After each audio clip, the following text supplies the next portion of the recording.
की मनोवृत्ति, मन में जो मैल था वो धोला कि नहीं। अब उसको देखने के लिए क्या किए, एक हाथ में डंडा लिए, वृद्ध रूप में आ गए इनके पास। ये लोग दान पुण्य अपना कर रहे हैं, क्योंकि पाए थे हराम का बहुत सोना चांदी हीरा मोती, दुख तो मिला था लेकिन इनका जीवन तो बदल गया था। तो आए डंडा लेकर दंडी साधु के रूप में और कह रहे हैं कि बतलाओ सेठ, तुम्हारी नौका में क्या है। तो कहते हैं जहां धन आता है वहीं अहंकार आ जाता है। तो सेठ के पास तो धन बहुत आ गया, तो सीना फुला कर कह रहे हैं तुम्हारे हमारे नौका से क्या मतलब, तुमको धन चाहिए धन लो जाओ। भगवान जो वृद्ध ब्राह्मण के रूप में गए थे बोले देखो बाबू, हमको धन की आवश्यकता नहीं, हमको ये जानना है कि तुम्हारे नौका में क्या है, क्या भरा हुआ है ये बतला दीजिए। अब सेठ सोच रहा है कि कहीं बता दें कि सोना चांदी हीरा मोती है तो ये रास्ते में हमको लुटवा न दे।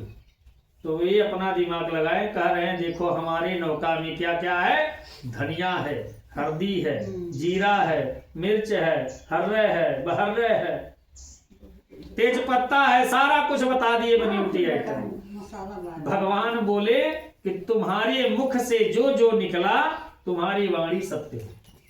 यही कह करके भगवान कुछ दूर आगे जा करके एक शिला मतलब पहले पत्थर के ही होते थे, उसी पर लोग बैठते थे, तो वहां जा करके बैठ करके अपना ध्यान में लग गए। इधर जब सेठ की दृष्टि पड़ी नौका पर तो ये देख रहे हैं क्या कि हमारी नौका थोड़ा ऊपर आ गई है। तो ये सोच रहे हैं कि अभी तो ज्वार है, ज्वार मतलब पानी का बहाव ज्यादा है, भाटा तो है नहीं कि पानी कम हो गया, तो फिर भी ये नौका कैसे ऊपर आ गया। अब ये गए जैसे नौका पे चढ़ करके देख रहे हैं तो इनके नौका में जो सोना चांदी हीरा मोती था वो सब जो ये जीरा मिर्च काली मिर्च तेज पत्ता के रूप में परिवर्तित हो गए। अब सेठ देखते ही वहीं गिरे बेहोश। इनके दामाद आए, पानी उठाए और छींटा मारे। जब इन्हें होश आया तो दामाद को पकड़ के रोने लगे। तो दामाद कह रहे हैं पिताजी हमको पकड़ के रोने से आपका कल्याण नहीं होगा। अरे हो ना हो, वो जो साधु रूप में आपके पास आए थे वो सर्व सामर्थ भगवान ही हैं, आप उन्हीं के शरण में जाइए, वही आपका कल्याण कर सकते हैं। अब ये क्या किए, वहां से भागे भागे उधर गए, पद चिन्ह देखते हुए, पद मतलब पैर के चिन्ह देखते हुए उसी दिशा में गए जिधर वो साधु महात्मा गए हुए थे। और जब गए तो देख रहे हैं दूर से कि वहां शिला पर बैठे हैं, तो हाथ जोड़कर क्षमा मांगते हुए गए और लेट करके दंडवत प्रणाम किए। भगवान का ध्यान टूटा। भगवान बोले कि देखो तुम बार बार मेरा अवहेलना करते हैं, इतना दुख दिया फिर भी तुम चेंज नहीं हुए, वैसे के वैसे ही हो। तो कहें प्रभु क्षमा कर दीजिए, अरे आप जिसको बनाए वो आपकी माया नहीं जान पाया, तो मैं तो उनके द्वारा निर्मित हूं। मतलब आप ब्रह्मा जी को बनाए तो ब्रह्मा जी आपके माया को नहीं जान पाए, तो हम लोग तो ब्रह्मा के द्वारा निर्मित तुच्छ प्राणी हैं, हम आपकी कैसी माया जान पाएंगे, हे प्रभु क्षमा कर दीजिए। तो कह रहे हैं बताओ तुमको क्या चाहिए। कहें देखिए प्रभु अगर देना ही चाहते हैं तो मुझे वैसा ही दीजिए जैसे मेरे नौका पे सोना चांदी हीरा मोती लदा था, वैसा ही भर दीजिए। भगवान बोले तथास्तु। क्या करके भगवान अंतर ध्यान हो गए। इधर जब सेठ भागे भागे आए, नौका पे देखे कि इनका सोना चांदी पुनः हो गया है, तो वहीं बैठ करके सत्यनारायण व्रत कथा सुने और सुन करके प्रसाद वितरण करके चल दिए घर की ओर। अब घर की ओर जब चल दिए, यहाँ जब गांव के करीब पहुंचने वाले थे तो कहें वह देखो अपनी रत्नसारपुरी। जैसे आजकल के लोग बस्ती स्टेशन पर उतरते हैं तो कहते हैं कि वह देखो अपना गांव, अब कितना जल्दी हम पहुंच जाएं। वैसे ही स्थिति था। जब नौका गांव के करीब लगा तो आए, तो वहां जो है नौका, पहले के जमाने में नौका जब लगती थी तो वहां एक एक रक्षक होते थे। इनकी नौका जब भी आएगी तो ये रक्षा करेंगे। उन्हें बदले में अनाज दिया जाता था।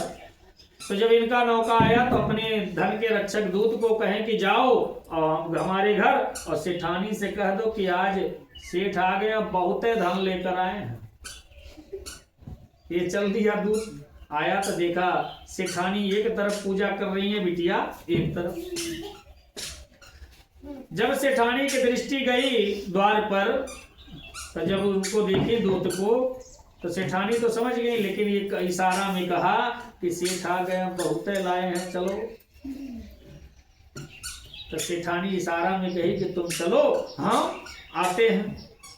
दूत चला गया वहां से। सेठानी तुरंत अपना पूजा पूर्ण की, प्रसाद ली, क्षमा मांगी और चलने लगी। तो देखी बिटिया पूजा कर रही है, तो उसको बोली कि बिटिया तुम अपना पूजा पूर्ण करके आओ, देखो तुम्हारे बाबूजी आ गए हैं, तो हम उनके स्वागत के लिए वहां जा रहे हैं। सेठानी तो निकल दी। तो जब जैसे ये गांव क्रॉस की, तो इधर बिटिया पति के दर्शन करने की अभिलाषा से सोची, जब माता जी और हम एक साथ पूजा करने बैठे थे, और माता जी का पूजा हो गया तो हमारा भी हो गया। अच्छा, ना तो ये प्रसाद ली और ना ही नमस्कार की, निकल दी। जब माता जी पहुंची वहां, तो देख रही पति दामाद दोनों की नौकरा।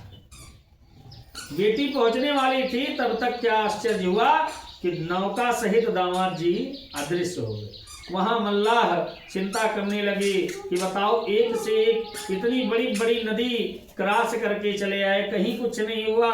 ये गांव के पास नौका सहित दामाद जी कैसे अदृश्य हो गए। अब क्या हुआ, वहां बिटिया जब पहुंची और देखी कि इनके पति की नौका अदृश्य हो गई, अब गिरी वहीं बेहोश। माता जी गई, अपने गोदी में सर रख करके छींटा मारी उसको। जब होश आया तो कहने लगी, देखो बिटिया रो मत, ये सब जो कष्ट है ये कर्म के ही फल है। भगवान की इच्छा वही थी, तो उसमें हम लोग कुछ नहीं कर सकते। बिटिया बोली कि अब जब हमारे पति नहीं रह गए, तो अब हम भी चलती हूँ, पति की खड़ाऊं लेकर सती हो जाऊंगी। आजकल के लोग जैसे सावित्री हो जा रहे हैं, इधर पति मरा उधर दूसरा विवाह, वैसे ही कहे कि अब सती हो जाऊंगी। सेठ जी अपने बिटिया का ये रूप देखें तो भगवान का सुमिरन करने लगे। कहें हो ना हो, ये कोई हरण इनका नहीं, सत्य देव ही किए थे, क्योंकि उन्हें पता था कि अभी रास्ते में तो हमको शिक्षा दिए हैं। मनाने लगे भगवान को, तभी आकाशवाणी हुई। पहले के लोग तपी थे, तपस्या करते थे, आजकल के लोग तपी हैं धन से। धन आ जाए तो सर्वस्व हमारा है, लेकिन पहले के लोग धन के लोभी नहीं थे, तो वो लोग तपस्या में ही लीन रहते थे, भगवान में ही लीन रहते थे, इसलिए भगवान भी उनकी पूरा सुनते थे। तो आकाशवाणी हुआ, कहने लगे देखो सेठ, तुम्हारी पुत्री हमारा अपमान किए है, इसीलिए इसके पति, इसके सृजनहार का दर्शन तब तक नहीं होगा जब तक ये जा करके क्षमा न मांगे। बिटिया भी आकाशवाणी को सुनी, भागी भागी घर गई और घर जाकर के वहां नमस्कार की, क्षमा मांगी कि हे प्रभु क्षमा कर दीजिए, हमसे अपराध हो गया। प्रसाद ली और वहां पुनः जब गई तो देख रही कि उनके पति का भी नौका विराजमान। वहीं पर बैठ करके सेठ कथा सुने और प्रसाद बांटे, धन बांटे थोड़ा। उसके बाद जब देखी बिटिया की लेट हो रही है, तो कहने लगी बिटिया कि पिताजी अब घर चलिए, इतने दिन बाद आए हैं, अब घर चलिए, यहाँ विलंब क्यों कर रहे हैं। बिटिया की खुशी देखकर सेठ जी खुश हो गए और कहते हैं यही साधु बनिया जो इतना कंजूस था, हर महीने कथा सुन सुनकर अपने जीवन को मोक्ष की प्राप्ति करे। जय जय श्री स्कंद पुराणे रेवा खंडे श्री सत्यनारायण व्रत कथायाम चतुर्थोध्याय। बोले सत्यनारायण भगवान की जय।